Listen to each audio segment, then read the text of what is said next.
So I'll go ahead and call us to order at the present time. This is John Walker. I'm the president of the Woodland Hills Homeowners Organization, and I thank you all for being here for tonight. We're going to do, obviously it's being done by Zoom, and this protocol is still always a bit unusual and always causes some hiccups and problems as we go along, but please be patient with us.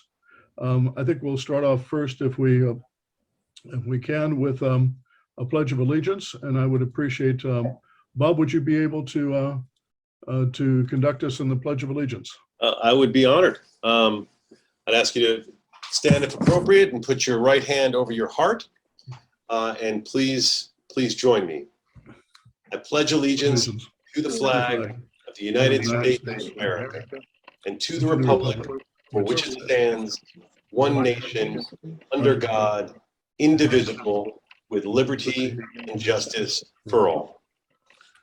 Thank you for that. I deeply appreciate that, Bob. Also, just to let you know, a couple of housekeeping items. I would like for all of you to please make sure that you are know that we are a membership organization in the community, and that we need your support and a lot of things that are that we're doing. And you can get membership is only $25 a year for your household.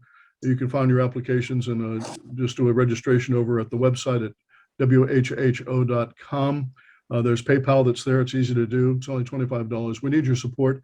I think, very frankly, since Bob is here, he knows that the more people we have in our organization, the larger our voice is for him to be able to hear us too. So please do that. It's helpful to us and helpful to the community as well.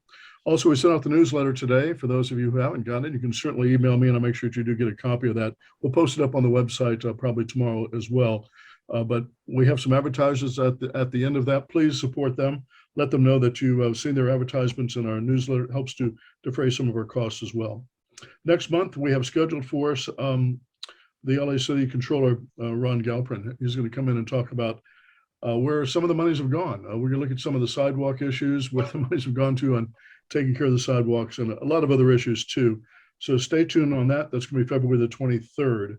And those will be some good things, I think. Bob, if you would, I'd like for you, if you would, to install our board members at the present time. We have the following for the board. Myself, John Walker, President. Dennis DiBiase is Vice President. Marty Lipkin is another Vice President. We have two. Nancy Porter is our Secretary. Sylvia Murley is our Treasurer. We have board members of Aaron Williams, Ari Coyne, Armin Havasidian, and Shelley Schwartz, and Bobby Wasserman. Bob, if you would, I think we have just a quick little oath for us to be taken so we get sworn in for the new board for this coming year. Oh, you're muted, Omi. I'd be honored to do that. And also, as I've done in past years when we're in person, I always prepare a certificate of appreciation for each of the returning members and the new members. So my team has prepared those, and we will send them out to you. Obviously, I can't hand them to you in person, as I always like to do when we do this. We've done this every year now for many years. But please know that those certificates are coming. You all have certainly earned them, and I'm so appreciative you volunteer your time, and that's for our community, and that is true public service, and I appreciate that. So let's swear in the new board. If I could have all of the new board members raise their right hand and repeat after me. I do solemnly swear. I do solemnly swear. To support and follow the bylaws. To support and follow the bylaws of the Woodland Hills Homeowners Organization. Of the Woodland Hills Homeowners Organization. To the best of my ability. To the best of my ability. And to represent the needs of its members. And to represent the needs of its members. To work to retain.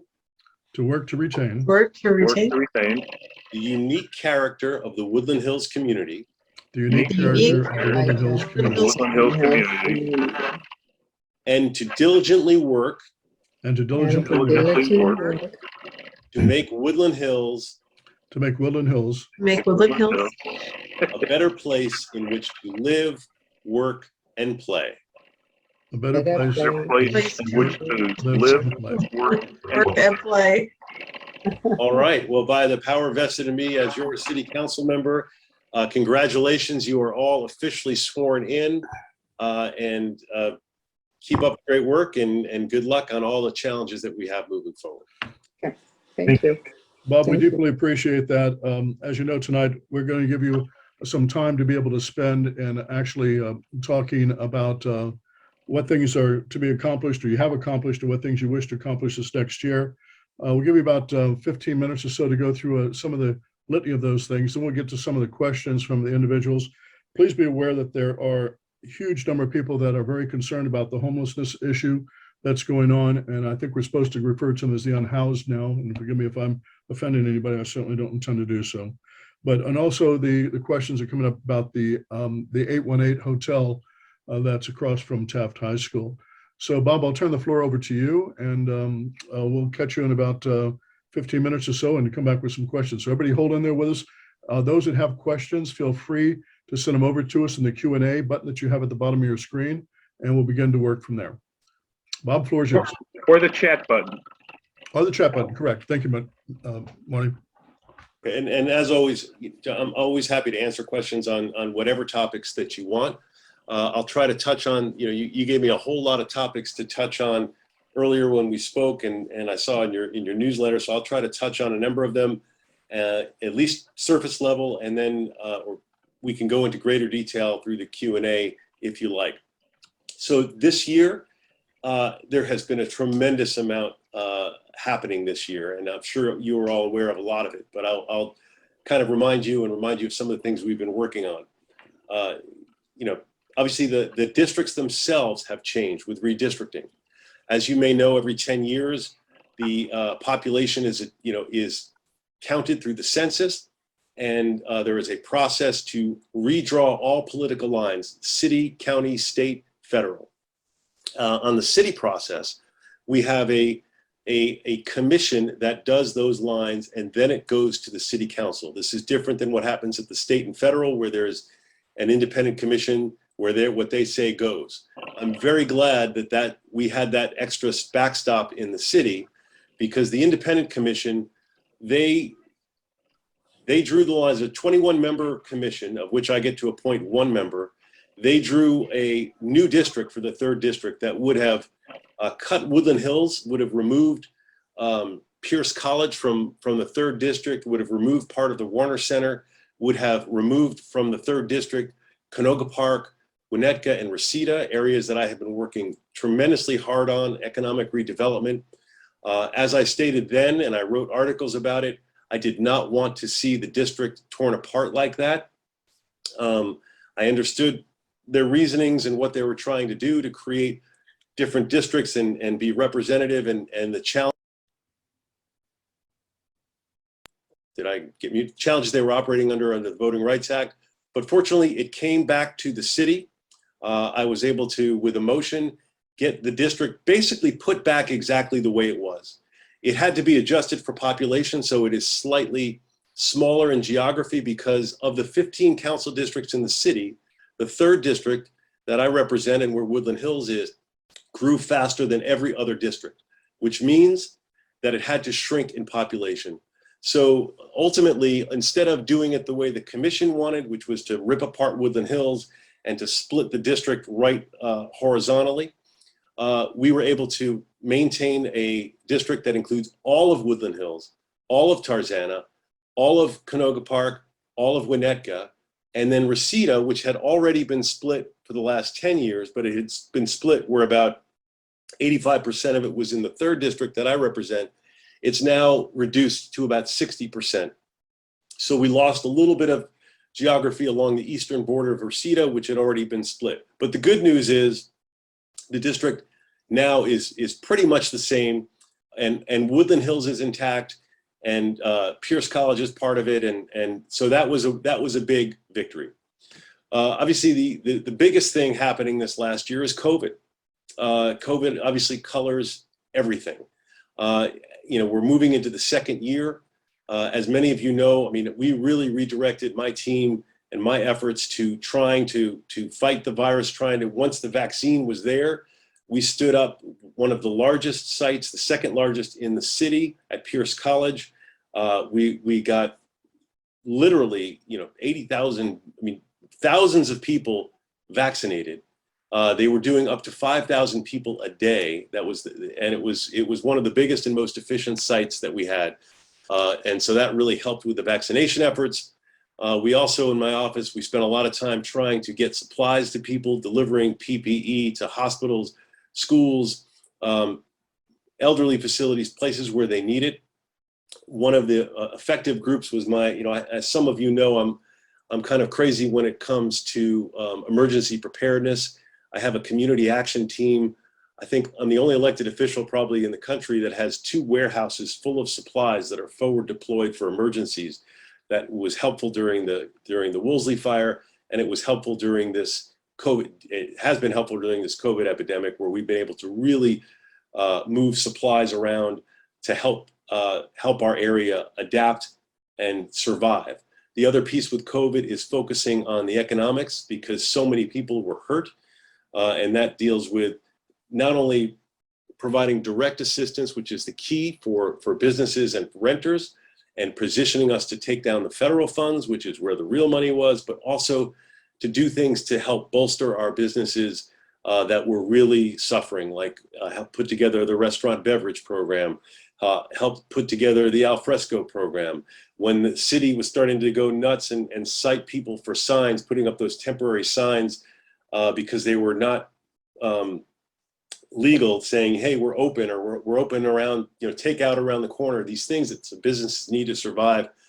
I put a motion in to make sure that those rules were suspended so that folks would have a chance. And we're starting to get out of it. Obviously, the numbers are what you're all familiar with where we're at. We hit this major surge with the Omicron, but things are starting to get better. And hopefully we can now start better preparing for when we get out of COVID. We were, even as a council, we had moved, we were in virtual, then we moved to in-person, and then with Omicron, we basically moved back to virtual meetings.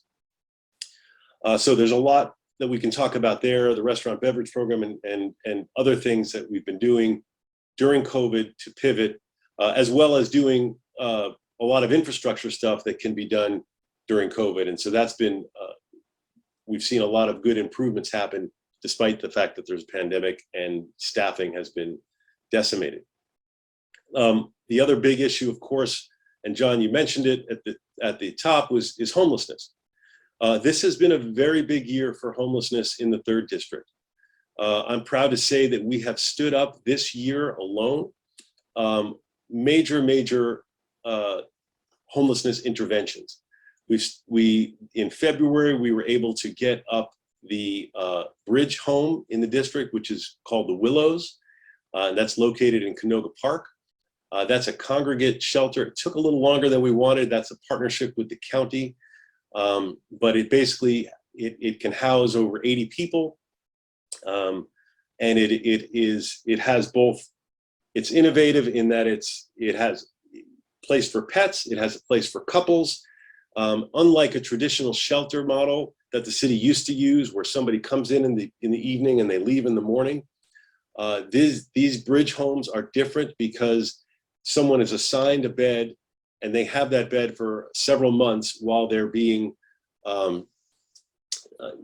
receiving services to try to get out of homelessness, helping getting their ID back, and doing the things to get them stabilized so they ultimately can move out of homelessness. So that opened up. We also built 2 innovative, what I call cabin communities. In fact, the city has really adopted this cabin community idea. I first saw it in Riverside.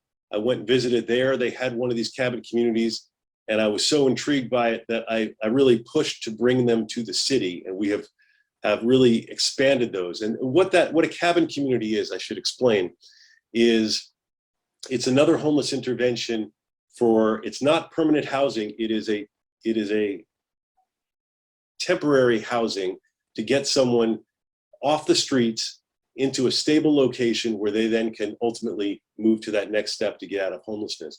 And unlike a congregate shelter, these are individual tiny homes. Each one is 8 by 8. and they have fold down bed, heat, air conditioning, Wi-Fi. And you take a whole bunch of them, you put them in an area, usually on a parking lot, you fence in the entire area, you have a service provider there on site, you have 24/7 security, you have meals, you have showers, communal showers, you have restrooms, and you have caseworkers. And it's an effective model to help get people off the streets. And we piloted that behind my district office, where we had 52 cabins. We got those up and running.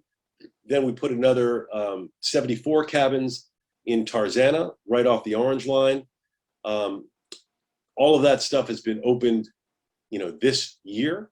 So as I said, it's a big year for that. We also, in addition to those, we were able to convert 2 hotels. This year we were able to do a lot because, long story, but the way the funding changed, so was able to have a little bit more agency of getting these things, how things get spent. Converted 2 hotels using the Project Room Key funding from the state. There was the Super 8 Hotel in Canoga Park and the Howard Johnson's in Reseda, both of which got converted. That's about 125 rooms. And those hotels are now on their way to ultimately be converted into permanent supportive housing, so that they're interim housing now, and they'll ultimately be permanent supportive housing. So those are big things. The other big interventions that I've gotten started this year, trying to deal with the barriers that are preventing people from getting off the streets. Some of those barriers are including people don't have somewhere to store their stuff. And they say, well, I can't go off the street because I have these tools that are my business. I do an auto work, but if they won't let me take these tools because they're sharp into these tiny homes. So I found money, partnered with a group called About My Father's Business. And we now have, they go out every week and I go out with them. We find folks who are in that predicament where they would get off the streets, except for the fact that they don't have somewhere to store stuff. And we pay for storage for them so that they will go into those units and they have that service. That has been also a game changer. Other things, trying to create more options. I partnered with a group called iShare, and they specialize in moving people into shared housing. Found some mitigation money, was able to steer into the 3rd district. We put a couple $100,000 into that. iShare is now up and running, and they have been successfully moving people into shared housing. And so what they do is they find someone on the street, and I go out with them regularly, or they go to the tiny homes to try to find someone, and they say to them, look, you have these such and such funding that is available to you, Social Security, whatever, that's enough to pay rent with a small subsidy if you're also housed with 4 other people, and they get them into these shared housing opportunities. This is relatively new, but it's very exciting. Also, even though, and one of the biggest problems we have on the street, of course, is mental health and drug addiction, which is the purview of the county.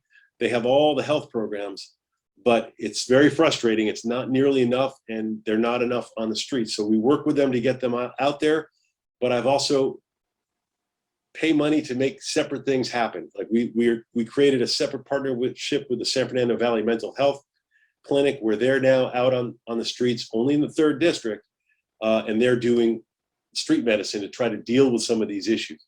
Which is one of the reasons we've been seeing progress in the district. There are still obviously homeless people in the district. And then there's the other big issue on homelessness, and I'll get to the 818 in a second, but is 4118. That is, for some, I know some of you know a lot about this, some of you don't know much, so I'm trying to give you a basic background and we can go into more details. For years, for 2.5 years, I have been trying to push a change to the municipal code section 4118 to allow the city to get more control over its streets, to allow the city to take certain streets and say that those streets are off limits to encampments. There are just critical corridors like our underpasses, like, on Winnetka, or go leading into Taft High School, that just should not have encampments. I mean, nowhere should there be encampments, but areas like that where you find people walking into the streets is just unacceptable. I introduced this motion 2 years ago. I got co-sponsors for it, but when it finally came to the council, folks got cold feet and on the council, and they sent it back to committee because it was getting such a protest from people that they said we were criminalizing homelessness by merely making certain streets off limits. I disagreed with that. Folks came to my house and protested. They stood outside of my house with a bullhorn in front of my kids' windows saying how terrible I was for putting this forward. But I stood by that as I think something that's important to do. And it took a while, but there were a number of factors that led to it, including some of my colleagues doing a Rule 54 to try to pull it out of committee. They did a Rule 54 to pull it out of committee, but it wasn't going to pass. So I spent a lot of time doing shuttle diplomacy with the then chair of the committee, Mark Ridley Thomas, to try to tweak my initial legislation 4118 to something that he and some others could support. And last year we got it passed, and that was a huge breakthrough. There were a lot of stipulations on it, but it basically created a pathway to make certain streets off limits. Being the author of it and wanting to have this district lead on that, the very first areas that to be put off limits were the motions that I put forward, and that includes all the underpasses. In fact, John, you asked me about a map, and Seth, if you could put the map on the screen, I want to show people where the 4118 spots are. So can you enable sharing, John? It says I'm not able to share. Is it possible, John, to enable sharing so Seth can share the map that you asked for? You're on mute, John. Yeah, let me see if I get to find the location, get the sharing on that one. You should be able to share it now. I saw something pop up on it before on it, Seth.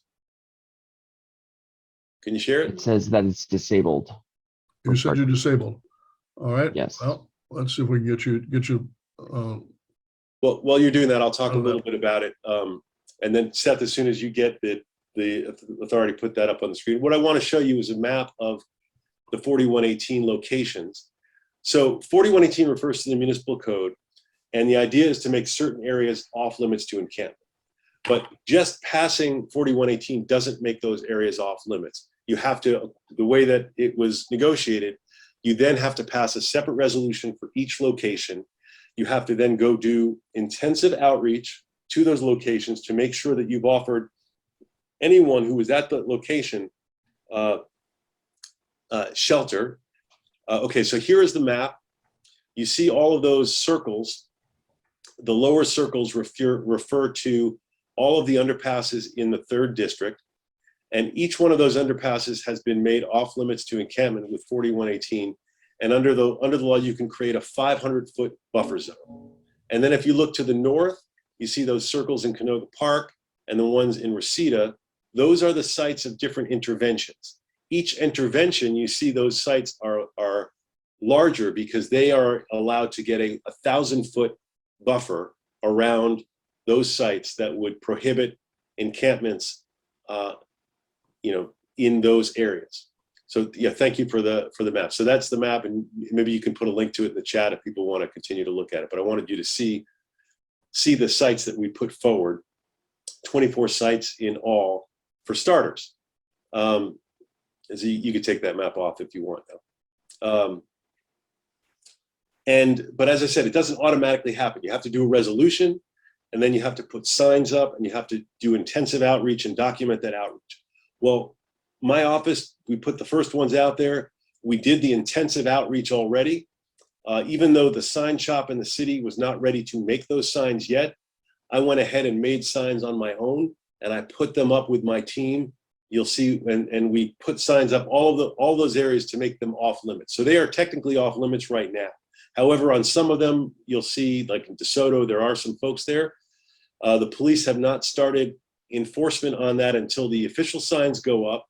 But because we've documented our intensive work before putting those other signs up, we'll be, we're right in we're able to jump the gun and be able to move it quickly.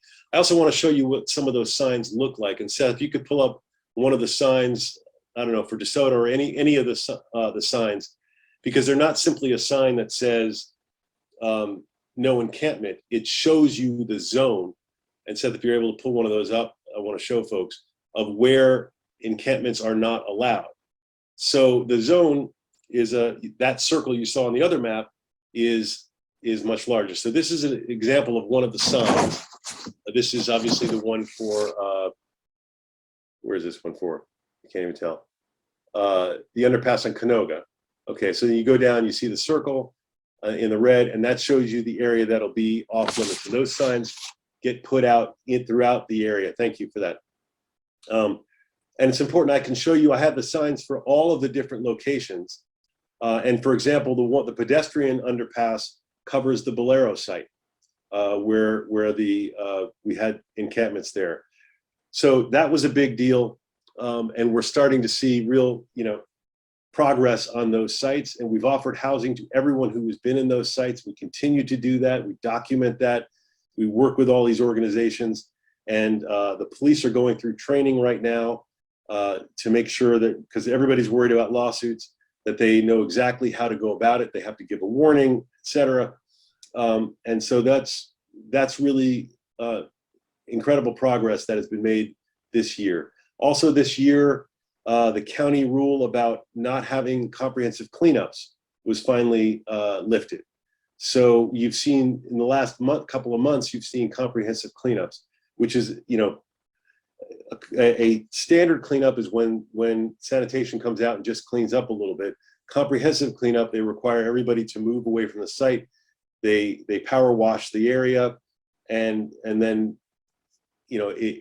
people can come back. But a comprehensive cleanup makes a much bigger difference in getting those areas clean.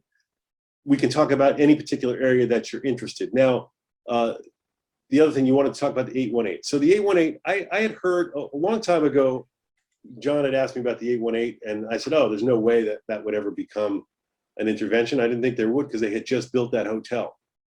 But as I understand it, over the last 6 months, I mean, the owner passed away, and the heirs of that site wanted to make that into a homeless intervention. So the children of the person who owned that hotel said they want to sell it for the purpose of helping homelessness.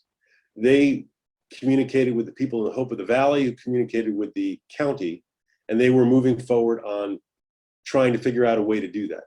I heard about that. I didn't know that it was actually going to happen until recently, but I heard about it, and I started making calls about it, saying, if you're going to do that, this area, and I know Marty, you've talked about this, and others have talked about it, we really need to have a site for families. And so I got them to promise that if they do this, it would be a site for families. And the good news is that while they have put forward now a application for funding to transfer that site and make it a homeless intervention, it is specifically for families. So, and that is something we need. We don't have out in the West Valley anywhere for families to go. And we have families who are on the streets, and some of them won't go when you say that there's an intervention for you, but it's in San Pedro. It's disrupting their lives because their kids may go to Taft, they may go somewhere else. And so having a location in this West Valley that's for families is going to be a good thing. I've said to this group, every time I come before you, we've got to think about where can interventions go in Woodland Hills. We need to have interventions in every community of my district and of this city. So as far as that goes, I think this can be a positive thing. Another aspect of this too, which for those of you who are concerned about it may find some solace, is that once it becomes an intervention, I can then, using the 4118 law that I helped write, I can make that into a buffer zone. And what that means is that there would be 1,000-foot buffer around the site where no encampments would be allowed. And if you think about that, 1,000 feet is a pretty big way. That would cover, certainly cover you into Taft High School and beyond. So in some ways, for folks who are worried about homelessness on the streets developing in that area, this may actually be part of the key to prevent homelessness from happening, or encampments, I should say, from developing in the around that area specifically. Well, But let's get into some of the questions now, if we can, on some of these. And I don't mean to cut you off on things, but I don't know if you wanted me to talk about any of the other topics. I mean, I'll just briefly. I wanted to talk about public safety. But you know what? I'm happy to stop at any point. I mean, if this is what you wanted to talk about, then sure. But I think there's people that really want to get their questions. We've got a lot of questions that are floating in at this point. But let's start off with the first thing that's kind of the strangest and toughest one for me, is the lack of, I guess, of transparency from the county on this stuff. I mean, we heard about this just fairly recently on the 818 hotel. We've had discussion before with you and myself, and you've also had it here with in previous meetings, that the 818 was not really expected to really go the way it looks like it's going to go now. We all heard about this kind of at the last minute. There's been no outreach from the county at all on this. What concerns me is this, what appears to be, and I guess that's really what I'm looking to find out from you, what appears to be this lack of communication between the different departments, between the council office, between the city council generally, and the supervisors as to what's going on with this. As I think most of us know, the city cannot control anything with regards to mental health. That's all left to the county to do. And because we don't have that department and don't have elected not to have that as part of the city. I know you and I have talked before about maybe the city might need to do that, but nonetheless, the city is kind of taking a back seat to all of this. And we're hearing things at the last minute. Nobody's talking to us about what's going on. The initial reaction, I think, is that it's across the street from Taft High School. There's been problems that we've had with other facilities that have been going on that have created problems. Even with your own housing that's going on behind your office, there's people that are still going out and leaving out of there and going out and doing drugs and what have you, just coming back into sleep at night. Listen, if the county puts that in, the control of that, what's going to go on in the community, is going to really fall on your shoulders.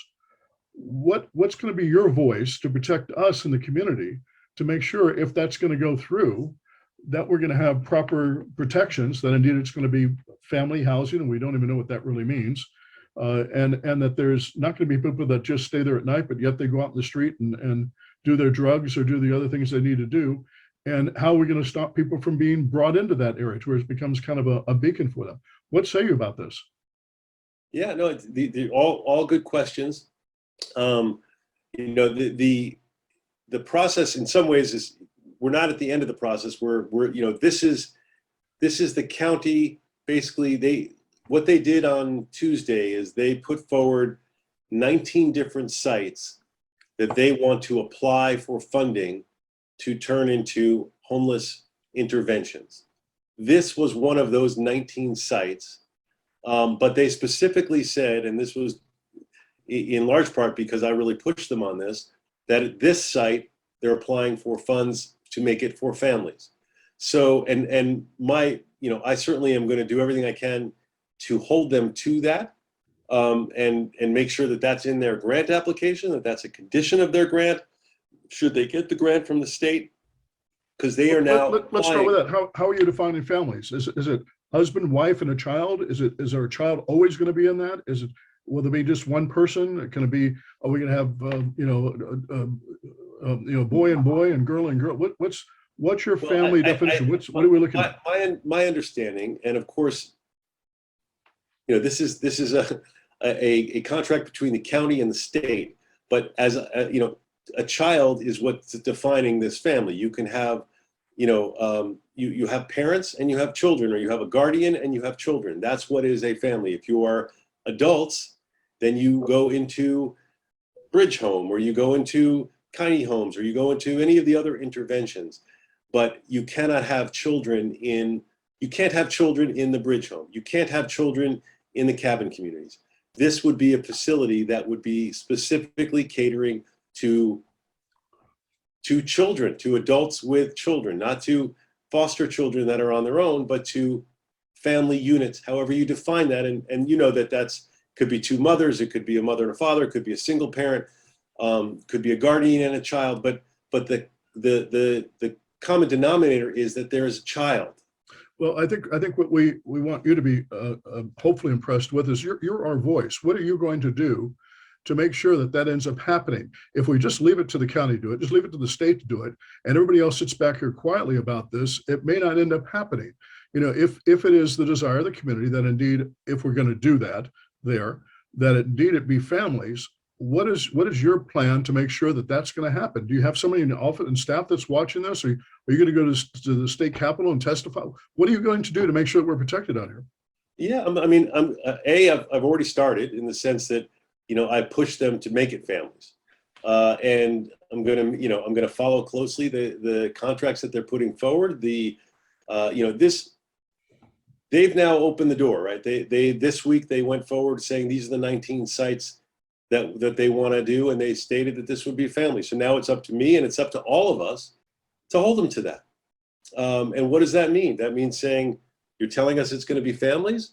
We want that in writing. We want that as part of the process. I mean, it's a good thing that they've started out saying that, you know, we need a facility for families. We don't have anything like that in the West Valley. And I tell you, I do a lot of outreach, and you come across, you know, kids who are on the street who are living with their parents, and it is heartbreaking.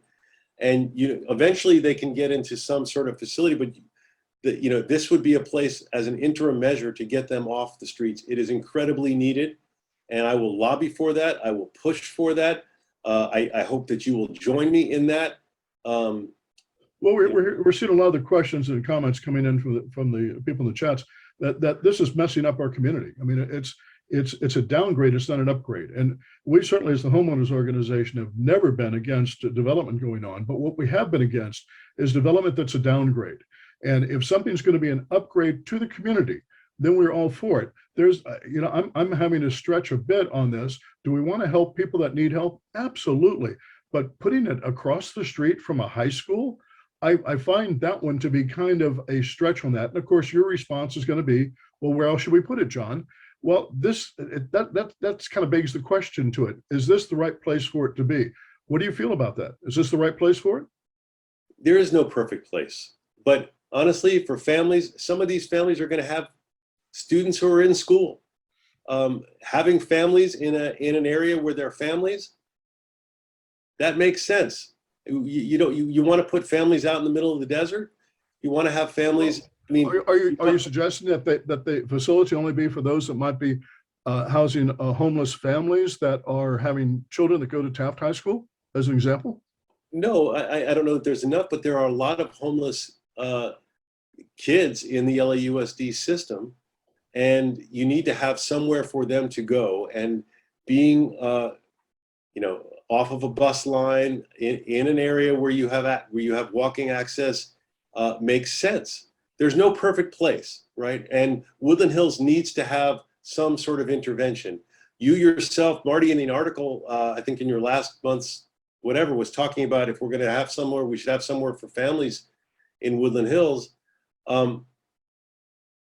Where else do you want to put it? There's no perfect place. Well, it's trying, if that's where it's going to go, it's trying to make it more perfect, which is, what are we going to do? And what are you going to insist upon as far as there being drug tests on it, or that the people who come in sign some kind of agreement that they can be spot checked at any point in time and be subjected to searches for their rooms and what have you. That's obnoxious to have that happening to any of us that are in a residential environment. But given the fact that there's been problems with weapons, there's been problems with drugs, there's been problems with other difficulties going on in these areas, that they almost should be subjected to some kind of searches immediately so that they can make sure these things are not happening. What's your feeling? And John, I should also tell you, I mean, I didn't choose this location, right? I mean, this is I'm reacting like all of us are reacting. This is a private property. The owners of this property wanted to have it used for a homeless intervention. That is their right as a property owner. They could have done any number of things. They could have opened up on their own, they could have created a shelter for drug addicts, and there would be nothing that we could do about it because it's their private property. So who actually did choose this? What's that? Who actually did choose this then? Well, the folks who live there, I mean, the folks who own it wanted to sell it for a homelessness intervention. Hope of the Valley is, in partnership with the county, responded to their inquiry and have offered to buy that facility for that purpose. Well, why is Hope So of the Valley? there's not a grand plan where me or someone else is saying, oh, this would be a great spot. I mean, it's opportunities. So this is a private property with an opportunity where the owners have wanted to sell it for that reason. As we know, it's a hotel right now that's had some crime and other issues. Yeah. My hope is that actually that this will be an upgrade. I mean, you're saying it's not an upgrade, but you have a hotel that's getting a lot of crime and other things, and you have a lot of folks who are in that area that may be up to no good at times. And instead, you're going to get a intervention for families, and you're going to get, if I get my way, which I will, on the 4118, a 1,000-foot homelessness, or a 1,000-foot encampment in buffer zone. That's an upgrade. That is something that's going to make that area better, in my view. Well, what does that actually mean if you've got that zone that's put in there? What's the enforcement on that? Because obviously, you've got the enforcement that's going on underneath the bridges now, and that seems to be kind of not turning out to be quite as effective as what we had hoped it was going to be, and as efficient as what we hoped it was going to be. As I was saying, the enforcement on that hasn't fully started yet. It is in process. So, and this stuff is really tricky because of the lawsuits. I mean, well, I understand, but so we got the same problem with that 1,000-foot buffer zone too. But we're moving in that direction right now. And as I said, the temporary signs that my team put up are already up. The permanent signs will be up probably in a matter of weeks. The police are being trained on how to properly enforce, legally, constitutionally enforce the 4118. And by this time next year, when we're having this meeting, those 4118 sites will be strictly enforced. And there will not be any encampments in those sites. As you see, already, it's gotten a heck of a lot better. I mean, think about where we were 6 months ago or a year ago on these sites, and they were full. They were full of encampments, of a lot of activity. You couldn't walk you had to walk in the street. Why has that changed? It's changed because we got the comprehensive cleanups up and running, because of the 4118 that's been in place, where now we can ask people to leave and tell them that they're no longer allowed there. And that we have done, as part of that, the intensive outreach, where we've offered every single person who is currently in those areas interventions and alternatives. And it's been working. A lot of folks have gotten off those streets. The ones that are still there, as I said, there's a few of them. I probably know all of their names right now. There's nobody in most of them. On DeSoto, you have 3. I mean, I don't want to reveal anybody's issues, but I mean, there's a woman there who has serious mental issues, who was the same person at the last time we did the pilot a year and a half ago, was the one person who refused housing.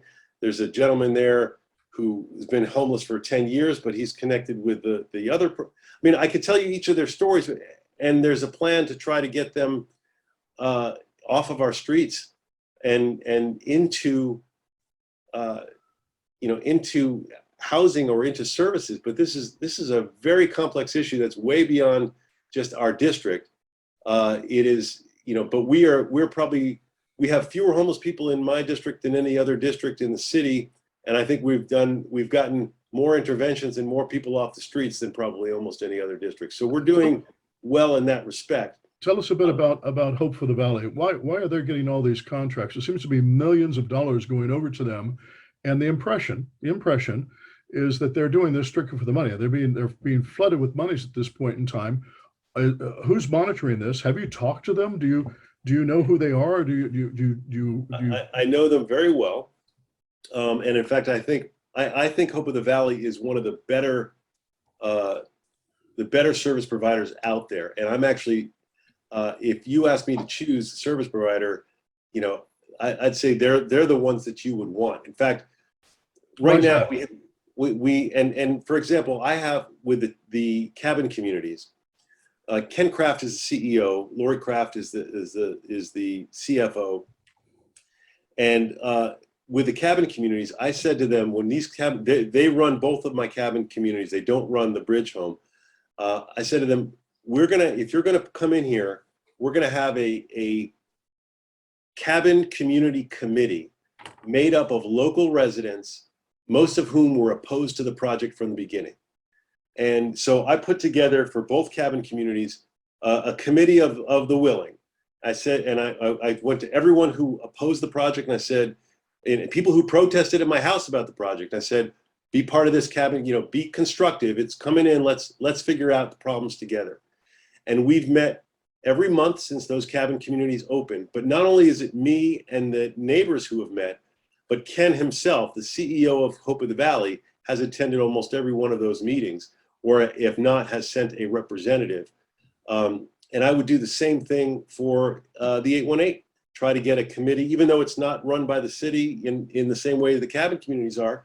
I would try to put together a community committee where we get neighbors together, and if any issues occur, you nip it in the bud. And that has been very helpful with the cabin communities, because issues have come up and we've been able to nip them in the bud. Like on the Tarzana site, there was one of the issues was, well, people are double parking and that's causing issues. So great, we went ahead and we were able to stripe that area and create a loading zone. There was other issues about, you know, different things would come up, and because we were meeting regularly, we're able to solve those problems. And that would be my hope for the 818 as well, is to engage the county in this, but also for me to stay engaged and be engaged, and for me to bring in Hope of the Valley the way I brought them into the other cabin communities, so that they can be there to solve the problems as soon as they come up and nip them in the bud. There'll be bumps in the road, but we're going to open up to some more questions in just a moment. I want to say that Judge Carter is just apparently is getting frustrated with everything that's going on presently. Where do you stand with what Judge Carter is doing, and how much of an impediment has that been to get the work done to take care of the homeless people that are here in the Valley? Well, it's funny. I may be an outlier, but I really like Judge Carter. He came out when we did the pilot, 2 years ago. He really helped make a lot of things happen, in my view. When this lawsuit first started, I had talked to him on the phone. I invited him out to the district. He spent many different weekends and evenings with me, walking the district, talking to the homeless folks there, and helping, and he was the first one to really make the promise to say, hey, you can legally make some of these areas off limits if you offer them housing. Because prior to Judge Carter, a lot of the conventional wisdom was, because of the Boise case and some of these other cases, that you couldn't even make a single street off limits to encampments.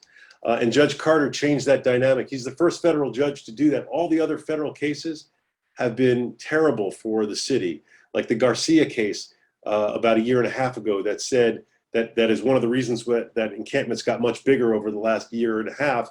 Was he said you can't take bulky items the way the city was taking them, that was a infringement of rights, that you can't discriminate on the size of the possession. And after that federal ruling, that was Judge Fisher, that you started seeing encampments get much bigger again.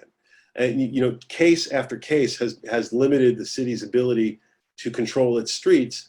And Judge Carter has sort of this nuanced view of, and he has helped settle 28 cases in Orange County, where they basically came to a compromise where they said, okay, if you provide this amount of shelter, then you'll be able to make certain areas off limits. Yeah, we'll see if that's going to work. He's yelling and screaming at this point. I see you, Marty. We're going to go to some questions now from the rest of the group too. Carter's going to try to get the city to try to work this stuff out. We'll see if that's going to end up happening. Ari, you had a question that was up there. Ari, go ahead with your question. Yeah, Councilman, quick Get a little louder for us, Ari. You're sure. very low. How about now? Can you hear me? You got it. Councilman, a quick question. You talked about sending liaisons from your office, and I got to be honest with you. We spoke to your office a couple times. Once as a board meeting about your ADU motion. We're finding out your motions, your housing ideas through motions. There's been no communication. Twice we met with people from your office, and they said we had questions, basic questions. They said they would get back to us. They never did. And we need better communication. We need better transparency. Why should we have faith? I'm asking you to answer this. Why should we have faith in your office when we as a board and to our members, we can't get answers ourselves? Well, I mean, I know, Ari, that you've been in communication with a lot of my staff members. I know, because I go with my staff members. We have weekly meetings on all the different cases that are out there. We have our constituent service database. We use a lot of technology. So I'm constantly reviewing, what folks are coming in. So I know you've probably talked to a half dozen members of my team about a lot of different issues.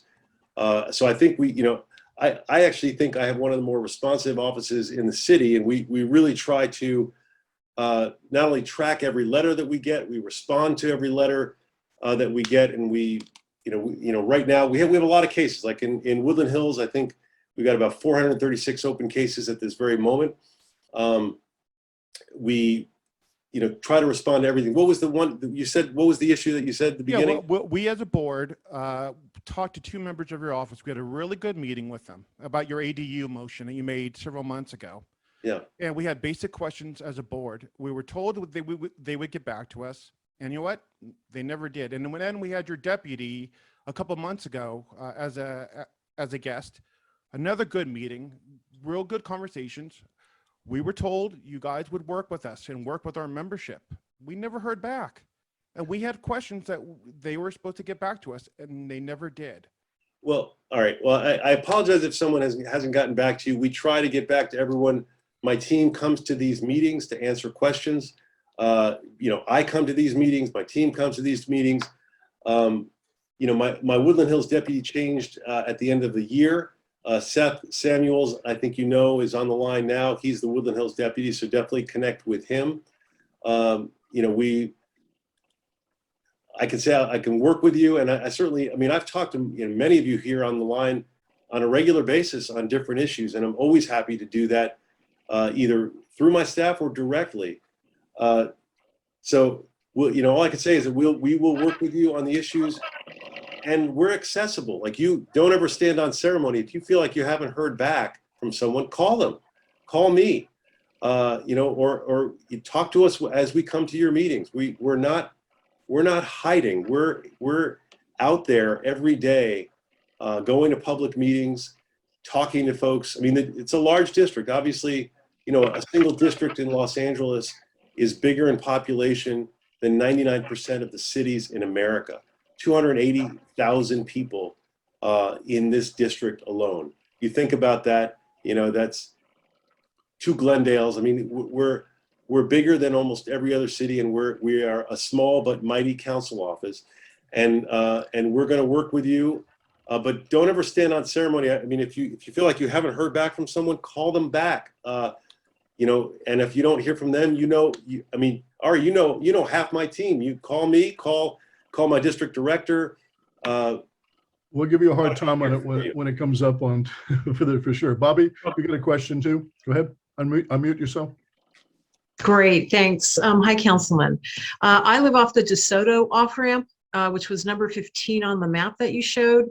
9 months, a year ago, when you mentioned that things have improved, the DeSoto off-ramp has gone in the opposite direction.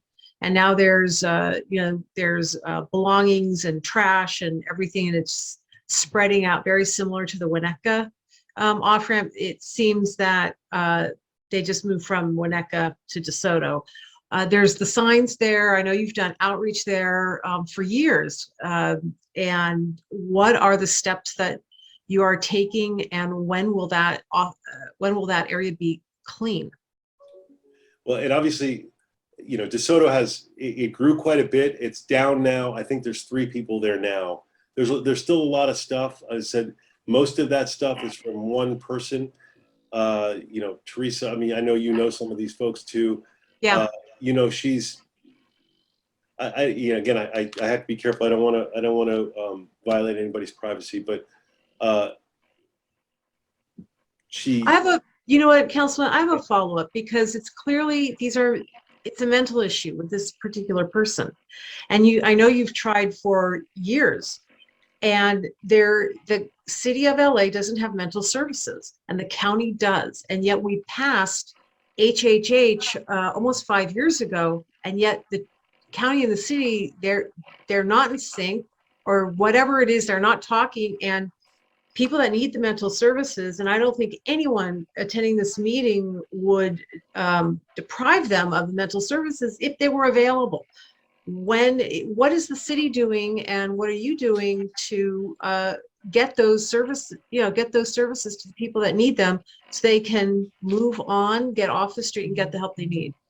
Yeah, it's a great question, and it is very frustrating about the mental health services, because that is a big component of this.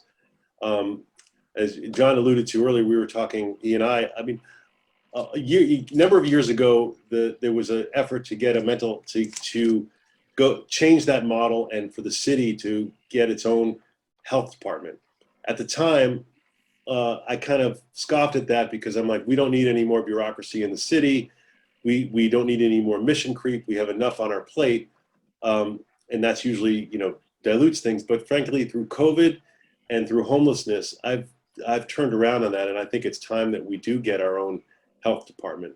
But until then, we have to, and so that we can take those funds directly that come from the state and really apply them. But as a Oh, you muted yourself. okay, Okay. Sorry, I think Someone muted you. I'm not touching anything. It's just automatically muting. I don't know what's going on. That probably was for me. I was trying to get Marty unmuted. Marty, you're next up with your questions, Marty. Okay, I forgot where I was. All right, well, my question is this. I want to get back to what. But I was answering her question. Okay, I'm sorry. No problem. I just didn't want to leave Bobby hanging on this. Thank you. So, I mean, there's several bank shots that I'm trying to take to get more mental health services in the interim until we can get a better arrangement. One is a big one I did with Providence Hospital when they were up for their renewal. They wanted a lot of different things, and I said to them something very. Usually, you get a lot of mitigations out of them, and I said, look, we're going to roll out every permit you need, but I just want you to do one thing. Help me in this district with our mentally ill and drug addicted population. Spend real money on that because it's the county. I have no leverage there. And if you do that, we will do everything we can to make this hospital work. And so they thought it was a really strange thing, but they came back and they put together a program where they now have patient navigators in their emergency room, and they have off-site houses. And when someone who's homeless comes into their emergency room who has mental health or drug addiction issues, they not only treat their physical issues, but they refer them to one of these off-site houses, and they deal with their mental issues. They've liked this program so much. They were investing $1 million at the time that they've expanded it. They now have it not only at Providence Hospital, but at Olive and Burbank. And then this last year, it was so successful that I got the city to kick in another $1 million to buy them another house so that they could expand it even more. So that's one site. Another thing is, because of this very problem, I've independently contracted with the San Fernando Valley Mental Health Clinic to get them to have their folks work in the 3rd district specifically to deal with the mentally ill on our streets, because the county folks are just spread so thin, we don't see them. I mean, I could tell you, I've been out doing outreach. I was talking to a guy, he's standing in his own feces, he's talking to himself, he's clearly in need of mental health. And I say to the LAHSA workers, get some mental health people here. They contact the county and they, oh yeah, we've already been there. He's not a danger to himself or someone else, so there's nothing we can do. Mm-hmm. And it's very frustrating because their main tool is to commit somebody if they need it and then treat them that way. And if somebody is well enough to be able to say, I don't need any help, I'm not an immediate threat to myself or someone else, it's very hard to get them the help they need. That's also where the state needs to come in and loosen some of the laws on receivership and on conservatorship. The whole Britney Spears thing doesn't help because it's kind of going the other direction.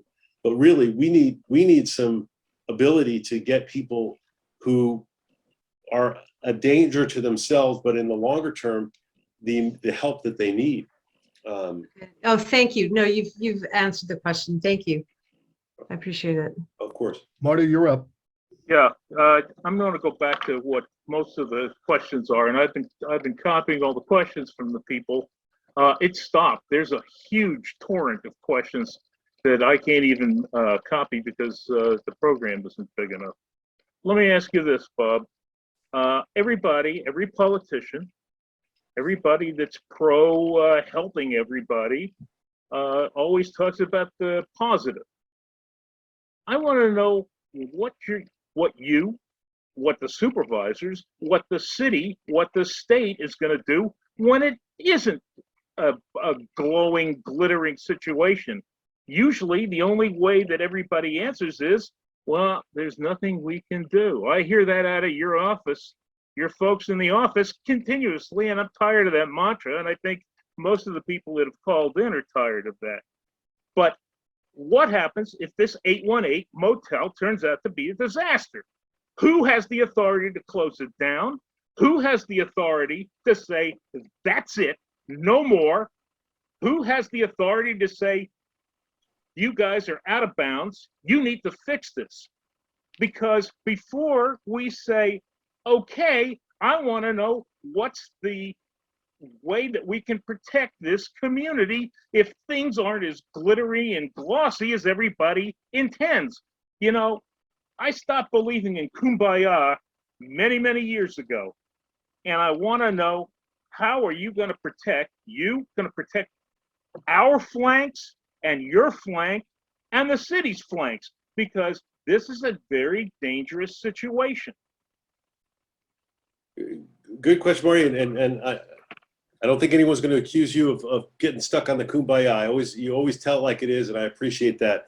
And certainly, I never say I don't do windows, and I hope my staff never says that. There's always something we can do. There's always something that we will do, even if it's not in our purview. We try very hard to find a way to do things, and I pride myself on doing things creatively, getting things done where nobody else has been able to make something happen, making it happen by being creative.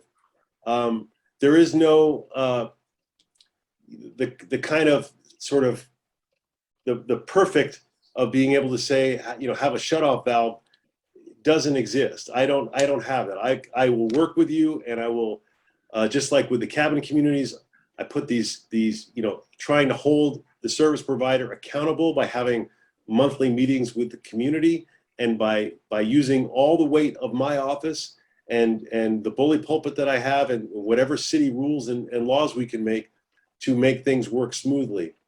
But we're also dealing with a situation where we have a homelessness crisis in this city, in this state, in this country, and so in some ways we're not the lesser of evils, but it's trying to deal with the doing nothing is not an acceptable alternative either. That just goes us down the rat hole, and things are going to get worse. So you've got to try. Councilman, creating an even bigger crisis among people that don't have a crisis now, to me, is not only just doubling the errors, it's quadrupling the errors. And that's what I'm afraid of. I've been watching how this city and county and state works. It doesn't work. Everybody looks forward, they don't look behind, and that's where the danger is.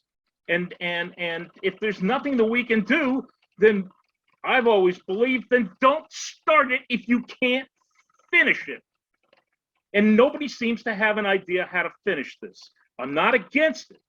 I am against it if there's no way to fix it and stop it, if it goes off the rails. And that's what concerns me, and I think it concerns a whole lot of people that have been writing in and making comments, etc. And I think we're all looking for that. What happens if the kumbaya doesn't work? How are you gonna fix it? Yeah, I think we got, and make no mistake, the kumbaya is not going to work. Even in the best scenario, there are going to be bumps in this road. You're dealing with a very vulnerable population. You're also dealing with, the road isn't so pristine to begin with. There's a lot of problems at that hotel right now. There's crime. My hope is that it's going to be better. But nobody's going to guarantee you a sterile, perfect environment over there. You're dealing with a lot of complex issues. But I will be the first one, if this is going off the rails, as you say, I will be out there with you, protesting and doing everything I can to get it stopped and to get the project ended. I said that with the cabin communities too. When they were going in, I said, look, they're temporary. We're gonna work on this. I'm gonna work with the service provider, but if it's causing all the fears that people have, then you got to reevaluate. Councilman, I think you need to recognize too, that there's a lot of people on that have been giving Marty a lot of thumbs up for his comments on the things that are there. That speaks, I think, to you to say, you better pay attention on this one. Shelley, you probably got some questions too, if you unmute yourself. Well, I want to see if we can get to some of the participants. I'm sorry, the attendees too on some questions. Shelley, go ahead. Yes. Let's keep these Yeah. short. But the short answer is the county would have the ultimate, since it's their project, they would have the ability to end it. But go ahead, Shelley. Sure. I know everyone's focused on the 818 as I am, and I think another issue you have to address is, as you said, we're dealing with people who are having mental health crises, could be sex offenders. You're putting this near a high school where you have ninth graders walking. So that has to be considered, and that's been ignored. My question that I'm going to ask is going to take you back 2 years ago. The community submitted, and I, as head of the Save Our School Coalition, submitted to you almost 1,300 signed petitions requesting that you help us protect our unused LAUSD properties and make sure they're used for educational uses only and not for for-profit building by LAUSD. And now LAUSD has said that our school properties are on their list that they are looking to develop. So my question for you is, the community has come to you and said, we feel strongly about this, 1,300 signatures in 2 days. And your answer to us back then was, I have no control over LAUSD. But we now know that that's not an accurate statement, because the city council was responsible for voting on the LAUSD redistricting. And your community came to you on redistricting and said, we are unhappy in our current district. We want to be in a united LAUSD District 3. I know you did a motion, but then you proceeded to vote 2 times for the proposal. So that's an issue with the community. And the second issue is, you do have a say in this, because Nuri Martinez, the city council president, and the city council just released the 2022 housing element report. And she was quoted in the paper as saying, the city council will have the greatest influence over which state and city-owned properties are used for housing construction. And that's because you guys on the city council will have to approve the rezoning, and that would include our school properties. So right now, in front of all your community, I want to know, what will you do to protect the unused LAUSD school properties from LAUSD constructing high-density housing, especially when a number of these properties are in hilly, isolated residential communities, for example, like Oso, like Highlander. And they are also needed for the Warner Center 2035, which you supported, 26,000 new houses, 5,000 estimated new students. So what will you tell us you will do to help the community protect their properties? And by the way, when this came up a couple, 2 years ago, I didn't wash my hands and say there's nothing I can do. That's not a fair characterization. I wrote a letter. I sent it to this group. I think, John, you have a copy of it. You asked me to do that, acknowledge that. And I said, I want to see these properties used for school use. And I want to, we need to make sure that moving in the future, that we have the facilities for school use.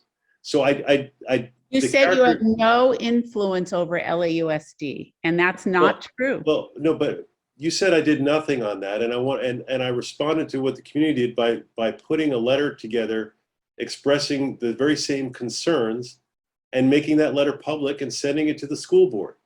So that is not nothing. Now, it is true when that this, trying to make folks realize that the school district is an independent government entity. And it is very limited of what the city can and cannot do in terms of what they do with their property. If they do something with their property that conforms to our zoning, they can do that. And I can't tell them not to do that. Listen, If they're asking for a different zone, they're asking for a change, then there's some leverage. I've got to jump in here on this one too, Bob. One of the things that you've got to recognize, at least the perception from us out here, is that you are our voice. You are elected to be our guidance and things that are going to go on in our community. And while I don't have control over whether or not they're going to build something in some place, what have you, but I have a voice, and you do as well. And you need to be speaking out for the community and representing what our voices are on the issues that are there. There's nobody, I think, that wants to have those LA Unified School District properties used for anything other than schools. And that needs to be a full-throated voice on that. The same thing with what's going on with the 818. You need to be speaking up and saying, this is what our community wants, and getting on their case with it. If you're sitting back and being quiet about it, they don't think that there's any kind of an interest in the community other than a couple of gadflies that are running around that like to hear their voice, like mine. But your voice is a different voice. You have a different representation. You have people that are behind you. You have voters that are behind you. And when you speak, even though you don't have the direct control over those things, they have to listen to you. And please keep that in mind. You've got to step out and be our voice on these things. Absolutely. But it's just, we want to be clear about the differences between a city-owned property or a property that's owned by the school district is different in terms of what I can do. I have a voice. And as I mentioned to Shelley at the beginning, and as you affirmed, I not only use that voice, I put that voice in writing very strongly and sent a public letter about that issue. So I have not been silent on that issue. Now, we would have liked to have seen somebody, a representative at least from your office, coming down to every one of those hearings they had, every time the board was doing anything concerning that said, hey, listen, councilman's not interested, the community's not interesed. But it was just a letter that was done, and that gets filed away. And nothing has been proposed on these sites, as far as I understand it. There's been this talk, and there's a lot of hype about possible things that could happen. But these sites have been vacant since 1982. And I do think something should be done with these sites. I tried to get the school district to allow us to use the sites to expand Shoup Park, or at least to get parking. They wouldn't budge on that. That's what I would have liked to see that site used for, the Collins site I'm talking about.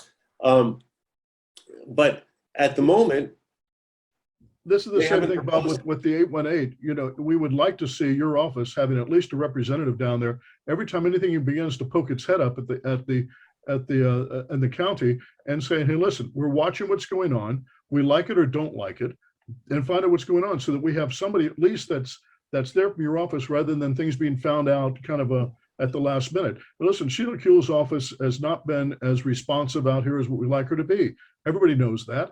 That's unfortunate. And if we can't get her to come to us, then I guess we got to go to her, and we got to watch what they're doing down there at council and at the commissioner's office. So if the supervisors need somebody to watch it, then I think that your office should have somebody down there watching it, so that we're protected too. Well, and John, as soon as we found out about that the 818 was a possibility, my office had multiple meetings with them to push them to make sure that it would be families. And that was because I know that's what this community wants, and I know that's what we need in this area is, and so we pushed that, and saying, look, if you're going to do this, we want it to be families, even though we don't have the control over it. That's important.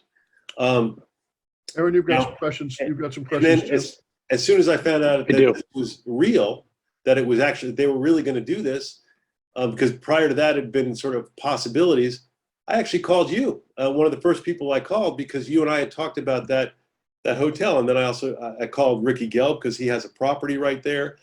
Called a few folks to say, hey, I just found out this is really happening, and wanted people to know. And you did, and I deeply appreciate that. And it was difficult finding some of the materials that were there from the county. They kind of bury things a bit on that one too. Aaron, you've got some questions too. Go ahead. Yeah, I mean, I have a bunch of the audience questions. I don't want to go backwards, but they're all sort of related. I could just read off some of them, or we could just open mic and just have the audience ask directly. Well, I did want to make one more point though to what Shelley was referring to, and going back to what you were referring to as well, John, about your voice, Councilman, and regarding the school sites. We asked you at last year's meeting, it's on video on our YouTube channel, please call Board Member Melvoin and tell him these sites should be off limits. And your response to us was, that's not my jurisdiction. I will not call Nick Melvoin. So when we talk about your voice and protecting us out here and what your office is doing, I guess that's not the answer that we want to hear, is that I won't get involved. That's not my jurisdiction. So maybe that's some of the frustration that we're feeling. I don't think I said I will not call Nick Melvoin, but I do try to distinguish. It's on video. Okay, it's on video. Look at the video. But I guess what I'm making the point is that, yes, I think what I said at the time was, I try to focus on the things that I have the most control over, because that's where I have the biggest impact. But it's a phone call. It's a phone call. Listen, I happy to call. Let's not argue. Happy to to work on this. I put that letter together. It was a public letter. On this 818 thing, we're going to be monitoring it. We don't go to all the county meetings. I don't go to all the state meetings. I don't go to all the federal meetings. My staff focuses mostly on city issues, but when it's important, we get involved. And as if they really propose something for these sites, we're going to get involved. We're going to work with you. We're going to try to make the best situation possible and use the leverage of the city to do that. Aaron, let me see if I can get some of the people that are on the part of the attendance to try to take a shot at this and see how this does. So those that I'm going to try to open up some of the mics to, be careful about that. Stay with a question real quickly. We don't want to keep the council member too much longer. Michelle, I'm going to ask you to go ahead and unmute yourself and go ahead and state your question. Michelle, go ahead. Go ahead. Can you hear me? I can. Go ahead. I'm just, I've lived in Woodland Hills my whole life and, love where I live, but I'm thinking of moving because of the homeless situation, being afraid to go out shopping in the evenings because of the crime that's going on, the filth in our city. I mean, from when I grew up in Woodland Hills, I'm 66 now, to where it is right now, it's horrific. And as I'm reading all these chats, I think everyone is on the same page as I am, and they're sick of it, and they're angry. And I think I don't blame them, and that we're tired of hearing all this political rhetoric and this, we're not stupid, and we can see through it. And this idea of 818 across from a high school, I mean, anyone with half a brain knows that that's not a good idea at all, and that just shouldn't happen. And like everyone's saying, you're supposed to be representing us, and all you're talking about is everything that you're supposedly doing through all these different things. And I understand the homeless is a huge issue and there's not one single answer. We're looking for a question too, Michelle. Go to question. So my question is, like, quit giving us this rhetoric and tell us what is going to change so that we're going to want to stay in a community, because I don't want to stay here anymore. And I'm sure from what I'm reading, everyone else, no one else does either. Bob, what say you to this? Well, we have challenges as a big city, that's for sure. But Woodland Hills is an amazing place to live. I love living here. Yes, there are challenges here, and I've had the same issues where I've been horrified when I'm taking my little kids to school and there's a, person in the street who's screaming crazy, curses at the top of their lungs. That's horrifying. And there are things that that wear at your soul. But when you really look at Woodland Hills, there's incredible investment here. We've got the reimagined Ventura, which I see Dennis DiBiase is here, has helped on that. There's the Warner Center stuff. There's what's happening at Westfield. This is really a place of there are amazing people here. We're having amazing growth in a good way with a lot of exciting projects. Yes, there is change in the air, but there's also incredible opportunities in Woodland Hills. I'd say it's the best place, one of the best places in the city to live, and you should be proud of living here. Crime is obviously always an issue. It's gone up recently. It's not as bad, obviously, as it was 10 years ago when we had much more crime, but any increase in crime is a problem. As some of you know, we've had issues with street racing, and just recently I announced and there was a lot of press on this recently about getting a task force to go after the street racing, paying overtime to the LAPD so that we can have these task forces and go after that. We're trying to deal with every issue as it comes up. I've got a great team and we're working hard on those issues, and I want to work with you to make our city even better. But it's an amazing place to live. Leo, I'm going to unmute you too. If you are available, let's go ahead and ask your question. Keep it to a question, keep it short. Leo, you're on.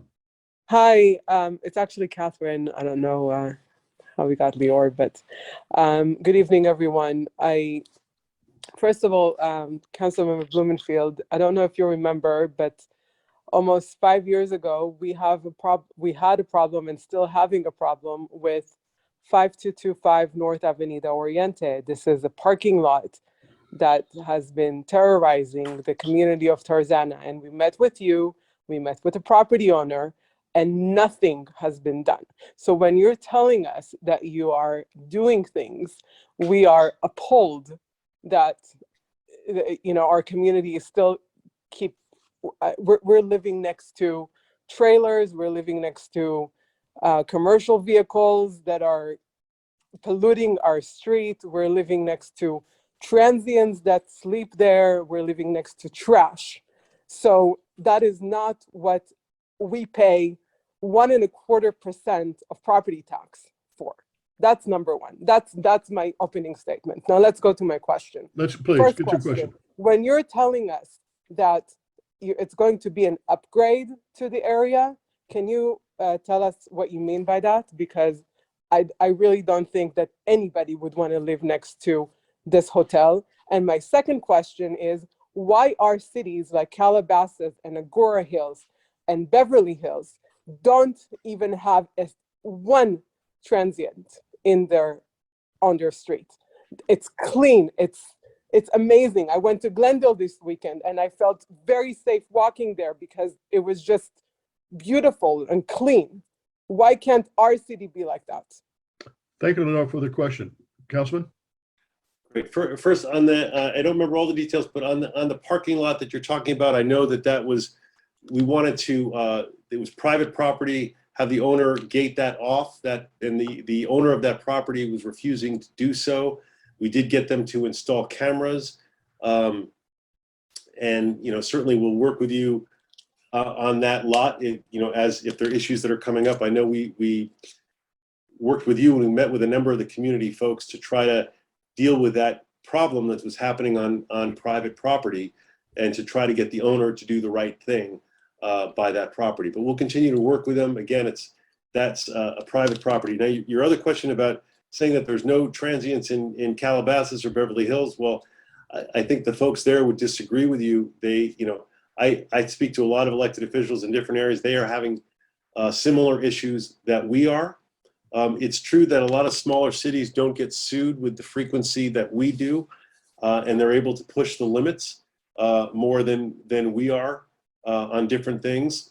So that is certainly an issue, and we've had issues with other cities busing in some folks into our city, and that is criminal, but it's also it is an issue. So we're a big city, and we have a lot of big city problems, but that doesn't mean that we can't work together to solve them. And if certain things like in Calabasas, one of the rules with one of the reasons that our 8502, which was our rule against living in your vehicle, it got the courts vacated that rule. Well, some smaller cities are able to get around it because they put up a sign at every egress and ingress into that city, and the courts have said that they could do that to prevent anyone from living in their vehicle, whereas in the city of LA, it's sort of infeasible to do something like that. So there are unique challenges to being as big a city as we are, but I don't take that to say that we can't solve these problems. I think we can, and we need to have the will to do it, which is also an issue sometimes. Not everyone on the council always agrees with me on the solutions that I try to put forward. As I said, even getting the 4118 solution, that is I think is a step forward. It took a lot of doing. It was not a unanimous vote by any means. And even to get that. So it is a challenge, and we have a lot of, we've got the mayoral election coming forward, and who the mayor is going to make a big difference. We need, and there's a lot of things on the plate that we can use to make our city better, and I want to work with you to do that. Bob, address the fact that she said that you said that the 818 will be an upgrade to the community. I don't think you really addressed that one. What's an upgrade about that? And I didn't say that it's definitely going to be an upgrade to the community. I said it could be, that there's possibilities, that we shouldn't just look at it as, I'm not trying to sell it to you. Okay. This is, again, this wasn't my idea to put it there. David, let's get a question from David Price. David, you're open up for your question. Keep a question. Hold on, David. What I meant by that was that if it's going to be there, I'm going to do things like get the 4118 to apply to it, to get a 1,000-foot buffer zone. That is going to be a big difference. Right now, there are problems at that 818, and hopefully we can get that, with something new and having a service provider on site. We may be able to get a better situation than we have now, because right now it's not a good situation. David, go ahead with your question. Can I just interject for a second? I had almost somebody tried to break into my house at 3:30 in the morning, and it happened because we have an encampment one street away from us that nobody's doing anything about it, right in the south of the boulevard. How do you know how scary it is when somebody comes to your house and tries to open your door while you're home alone? I had to go get mace. I had to go get an air gun, and it's just pathetic that I have to sleep with these things. Leo, we have some others need to get to questions on this. So I'm sorry about that. David, you had a question? I agree with you. Hi, Bob. I'd like to know the 818 deal. Why the residents aren't informed? Why don't they have to put up signs like restaurants and bars do that alert the community that this is being proposed? And then we should also be able to join in the conversation and say, hey, we don't want it there because it's across from a high school. Why don't they have to post notice or get something like that out to the community in advance? Well, David, I think we are in advance at the moment. Right now, it's not being converted into anything. What's happened now is that the county has basically put on a list of 19 different sites that they wish to purchase to make into homelessness interventions. One of those 19 sites is this site. So they have basically just put forward a motion in the county to authorize a grant application to the city, not to the city, to the state, to get money to do this. So now is that time to have your voice heard with the county. And I know that they want to reach out. I talked to them about this and even told them I was having this meeting, and they're probably on the line now, but you should invite them to come and talk about it, and to voice your opinion about it. And this is the beginning of this process. The first time that they have, sort of officially taken that step was on Tuesday. Today is Wednesday. So yesterday, they basically announced that this is what they intend on doing, but they haven't done it. They've just authorized the ability to write a grant application. So, you do have time. It is now is that time. Now, things will move quickly probably because the state does have money and they are trying to fund these kinds of things. But, now is that time. I'm here, not sounding the alarm, but letting you know what I know as soon as I know it, so that you can work with the county to make it a success. But I agree with, transparency is always the best policy. Councilman, we're up to the 9 o'clock hour. We get some more questions. Are you able to stay a little bit more? Are you getting tired out here? Yeah, I'm happy to stay. All right, let's take a couple more questions then from this. Angela, your mic is open. Go ahead, keep to a question. Try to keep it short. There's a couple of people like to get in. It's getting late in the hour. I just have one question. You mentioned that it's great to live here and that there are all kinds of opportunities opening up. Aside from a homeless shelter going in across the street from Taft High School, what other major businesses are you drawing to Woodland Hills right now? Who is coming in besides homeless shelters? What else can we expect business-wise? Well, certainly, Westfield has some major plans, and I know that they're hopefully going to announce. They've been making some overtures and may have some major employers to announce very soon. I don't know. I've heard about some of this. I don't know if it's actually going to happen, but that would be very exciting. Amazon is coming into Woodland Hills. As you know, they're on the corner there. There's been market on Ventura. There's multi-phase development taking place at Fry's. There were, major businesses coming in there. We're also obviously doing some projects like the Reimagine Ventura, and there's a lot of exciting things happening in Woodland Hills, and there's employers coming to Woodland Hills. People see this as an area of opportunity, and as I said, I think it's a great place to live. Ruth Chris is moving to the old Fridays location. A lot of good stuff. These are existing businesses that are already here. Serena, your mic's open. Go up with your question. Thank you so much. I had heard that Councilman Lee had approved funding for extra LAPD presence at Fallbrook. And with all the crime happening at Topanga, can we get something similar? I'm afraid to go to the mall, to be honest, and I don't like it. And I want to, put money into our local economy instead of shopping in Ventura County, but I'm afraid. Well, the police says, certainly during the holidays and even more have stepped up their patrols. That, during the holidays, as you know, they set up a sub location right there at the mall, right, especially after that smash and grab situation. We talked to Westfield, asked them if they needed additional security. They said no, that they had the security that they needed. The police budget is over $3 billion. It is the lion's share of our city money. It's the largest expenditure of the city. It's the majority of our discretionary funding. When a council office is able to put a little bit of extra money into one thing or another, it's a pimple on the budget of the police budget.